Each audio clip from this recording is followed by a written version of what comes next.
Tamil மேட்ரிமோனிக்கு thanks சொல்லணும். எனக்கும் தான் தேங்க்ஸ் சொல்லணும். 26 வருஷத்துக்கு முன்னாடி இதே தமிழ் மேட்ரிமோனி மூலமாக இவ அம்மாக்கும் கல்யாணம் பண்ணேன். கல்யாணம்னாலே தமிழ் மேட்ரிமோனி தான்.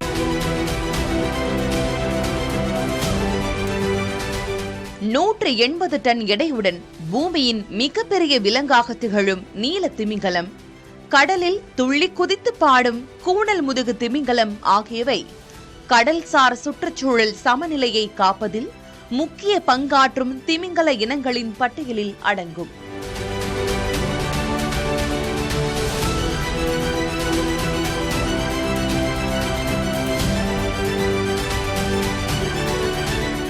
$30 மீட்டர் நீளமும் 180 டன் எடையும் கொண்ட நீல திமிங்கலம் பெரிய உடல் அமைப்பை கொண்டிருந்தாலும் இது krill எனப்படும் சிறிய வகை இறால்களையே முதன்மை உணவாக உட்கொள்கிறது.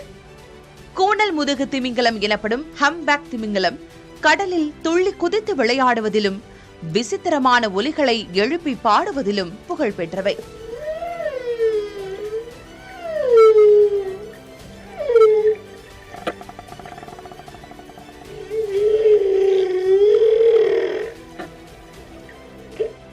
ஸ்பம் திமிங்கலம் உலகிலேயே மிகப்பெரிய பற்களை கொண்ட வேட்டையாடியாகும்.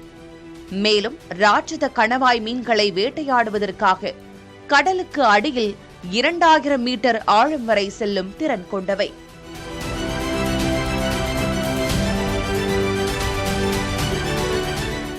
ஒர்கா என்று அழைக்கப்படும் கில்லர் திமிங்கலம் உண்மையில் டால்பின் குடும்பத்தைச் சேர்ந்தவை.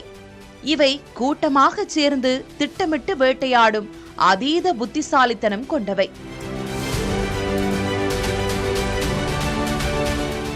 மிக நீண்ட தூரம் இடம்பெயரும் பாலூட்டியான சாம்பல் திமிங்கலம் ஆர்டிக் கடலிலிருந்து மெக்சிகோ வரை ஆண்டுதோறும் சுமார் 20,000 கிலோமீட்டர் தூரம் வரை பயணம் செய்கிறது.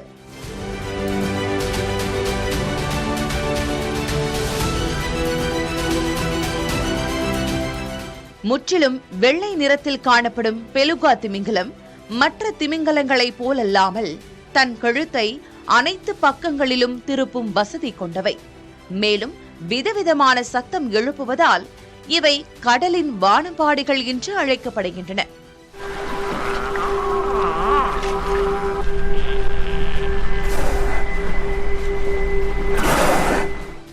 ஆர்டிக் பனிப்பிரதேசங்களில் வாழும் போகட் திமிங்கலம் தங்களின் தடிமனான மண்டையோட்டால் கடினமான பனிக்கட்டிகளை உடைக்கும் திறன் கொண்டவை.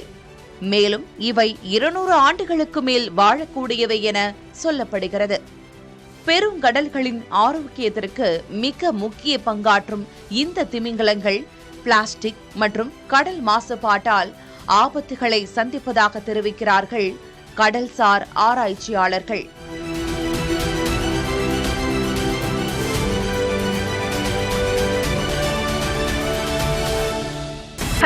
தமிழ் மேட்ரிமோனிக்கு தேங்க்ஸ் சொல்லணும். எனக்கும் தான் தேங்க்ஸ் சொல்லணும். 26 வருஷத்துக்கு முன்னாடி இதே தமிழ் மேட்ரிமோனி மூலமாக இவ அம்மாக்கும் கல்யாணம் பண்ணேன். கல்யாணம்னாலே தமிழ் மேட்ரிமோனி தான்.